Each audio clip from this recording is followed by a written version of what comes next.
Então, gente, bom dia, tá? A gente vai aqui na nossa última aula antes da nossa avaliação, tá bom?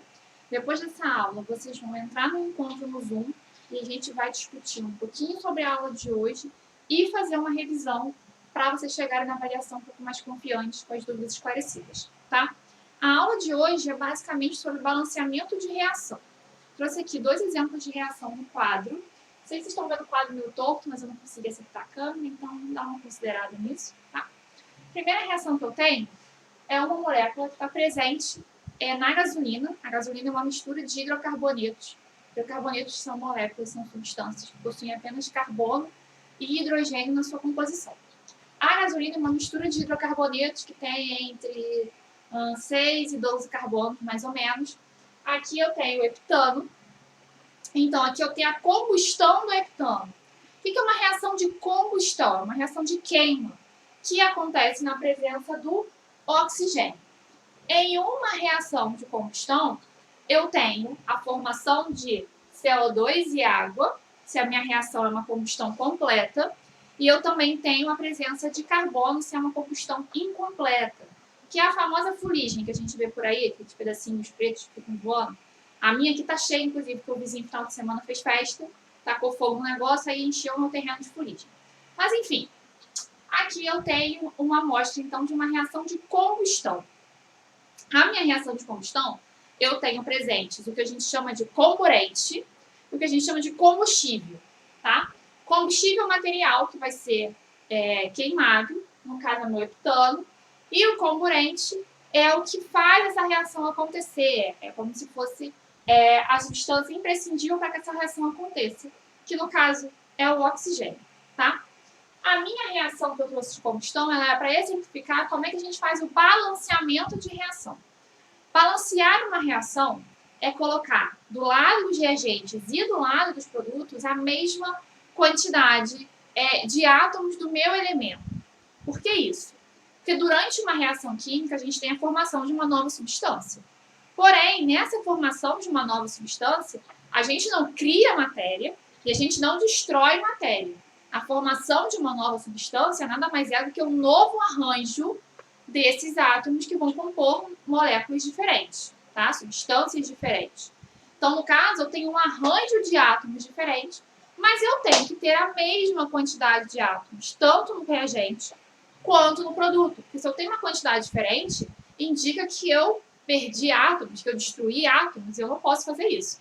Tá? A matéria ela não é criada, ela não é destruída ao longo de uma reação química. Ela é transformada. Então, a quantidade de átomos que eu tenho de um lado, eu tenho que ter do outro. A quantidade de matéria que eu tenho de um lado, eu tenho que ter do outro. Assim fica melhor. Então, a quantidade de matéria que eu tenho no reagente é a quantidade de matéria que eu tenho que ter no produto. A gente já viu na aula passada que o número que vem na frente da substância em uma equação química, em uma reação química, a gente chama de coeficiente estequiométrico. O que é o coeficiente estequiométrico? É a quantidade de matéria daquela substância que está presente naquela minha reação química, tá? Então, a gente vai usar esse conceito de coeficiente estequiométrico aqui para fazer o balanceamento. Para fazer o balanceamento, a gente tem alguns métodos. O que a gente vai usar é o método de tentativa e erro. Já diz o nome, método de tentativa e erro. Você vai tentando números até acertar e balancear a minha reação. Então, o método de tentativa e erro, ele é um pouco chato, porque às vezes você chega lá no final da reação e tem que começar tudo de novo, porque não está balanceado. Porém, ele já te mostra se você está indo pelo caminho certo ou não. Você coloca um número, não está balanceado, não é aquele número. Então, você apaga, coloca outro. Ainda não está balanceado, apaga e coloca outro. Por isso que o método é tentativa e erro. Você tenta, não dá certo, você volta e tenta mais uma vez, tá? A gente usa uma sequência para fazer o método tentativa e erro para facilitar o meio de campo para a gente poder balancear uma reação. Como é que a gente começa esse balanceamento? Pelos metais. A gente começa balanceando pelos metais, depois a gente passa para os ametais, que são diferentes de carbono e oxigênio. Depois a gente vai para carbono, hidrogênio e oxigênio. É o método que a gente chama de macho.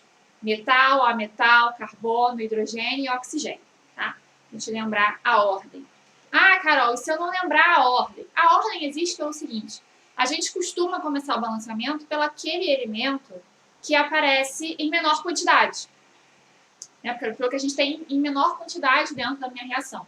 E vai caminhando para os que tem uma quantidade maior. A gente não começa por hidrogênio e oxigênio, que geralmente tem uma quantidade maior dentro da reação. A gente começa pelo que tem menos, tá? Então, mesmo que você não lembre a ordem, você tenta sempre pelo que aparece ter menos na reação química, tá bom? Mas se você lembra da ordem, vai te facilitar. Então, vamos lá.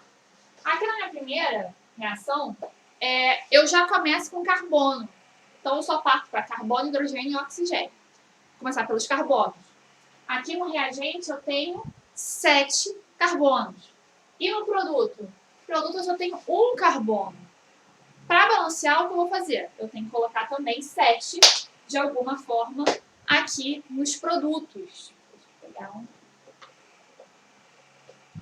Eu posso colocar um númerozinho aqui embaixo? Não. Por que não? Esse número aqui embaixo me indica o quê? Como a minha substância é formada. Se eu coloco um 7 aqui, eu estou falando que eu tenho 7 carbonos ligados a 2 oxigênios, formando o dióxido de carbono. O que não é verdade. O dióxido de carbono é CO2, um carbono ligado a 2 oxigênios. Se eu coloco o número aqui embaixo, o índice aqui embaixo, eu estou mudando a substância. Eu não quero mudar a substância, eu não posso fazer isso. O que eu faço é mudar a quantidade da substância. Então, ao invés desse 7 aqui embaixo, meu 7 vai aqui do lado. Vai como um coeficiente estequiométrico. 7 carbonos, ok, tá? Ah, Carol, por que tem 7 carbonos aqui embaixo? Porque a substância heptano é formada por 7 carbonos, tá? Então, eu não posso botar um 7 aqui embaixo, porque a substância dióxido de carbono só possui 1 carbono. Então, nela eu só consigo mover a quantidade, tá? Eu sempre vou trabalhar com coeficientes estequiométricos. Eu nunca vou alterar a composição da substância dentro de uma reação química, tá bem? Então, eu tenho aqui 7 e 7. Vou passar para quem? Para hidrogênio. Eu tenho aqui 16 hidrogênios. E deste meu lado, só tenho 2. Se eu tenho 16 no reagente, só tenho 2 no produto, que número eu posso colocar aqui na frente? Que multiplicado por 2 eu vou conseguir 16. 8. Tá? O número que vem na frente, ele multiplica tudo o que vem depois na minha substância. Então, quando eu coloco esse 8 aqui na frente, é 8 vezes 2, 16 hidrogênios. 8 vezes 1, 8 oxigênios. Tá bom? Então, agora eu passo para oxigênio. Nos reagentes, eu só tenho 2. Nos produtos, eu tenho 7 vezes 2, 14. 8 vezes 1, 8. 14 mais 8, 22. Que número eu coloco aqui na frente, que multiplicado por 2 eu vou chegar a 22, 11. Então, qual é o meu balanceamento aqui? Aqui na frente não tem número nenhum, então significa que eu tenho 1, tá? Que é 1? Porque o 1 eu posso omitir, né? É o coeficiente estequiométrico que eu não preciso colocar na minha reação, porque já subentende que você tem pelo menos 1 ali na frente, tá? Então, aqui eu tenho 1, aqui 11, aqui 7, aqui 8. Eu sempre tento colocar números inteiros, tá? E não frações. Se por um acaso você se deparar com uma reação química, você precisa colocar um número fracionado na frente, você multiplica toda a reação para tentar tirar aquela fração, tá? Exemplo 2 aqui embaixo, eu tenho um ácido, que é o ácido sulfúrico, reagindo com o hidróxido de cálcio, formando sulfato de cálcio e água. Ácido com base, formando sal e formando água. Aqui eu vou começar a balancear pelo meu metal, que é o cálcio. Um cálcio nos reagentes, um cálcio nos produtos. Beleza. Passo para o enxofre, que é o meu ametal. Tem um nos reagentes e também tem um nos produtos. Beleza, não mexe em nada. Aí eu passo para o hidrogênio, porque eu não tenho nenhum carbono aqui. Vou para o meu hidrogênio, 2. Mais quantos? Observa esse parênteses aqui. Este número que está embaixo, ele multiplica o número que está dentro do parênteses. Se não tem número nenhum aqui embaixo, é porque eu tenho 1, né? O número 1 é o número que a gente omite. 2 vezes 1, 2. Com mais 2, 4. Eu tenho no total 4 hidrogênios no reagente. Mas quantos hidrogênios eu tenho no produto? Apenas 2. Eu coloco 2 aqui na frente. 2 vezes 2, 4. Vou olhar o oxigênio. 4 aqui, com mais 2, porque 2 vezes 1 é 2. 2 mais 4, 6. Olhando para os meus produtos, 4 aqui, 2 vezes 1, 2. Também 6. A reação está balanceada, tá bom? Então, balanceamento de uma reação química, a gente sempre usa esse método de tentativa e erro. A gente para por aqui e aí eu vou chamar vocês daqui a pouquinho para o encontro no Zoom e a gente tem alguns exercícios sobre o balanceamento de reação para vocês fazerem junto comigo. A gente vai resolver os exercícios juntos para a gente poder treinar isso antes da avaliação, tá? Então, até daqui a pouco.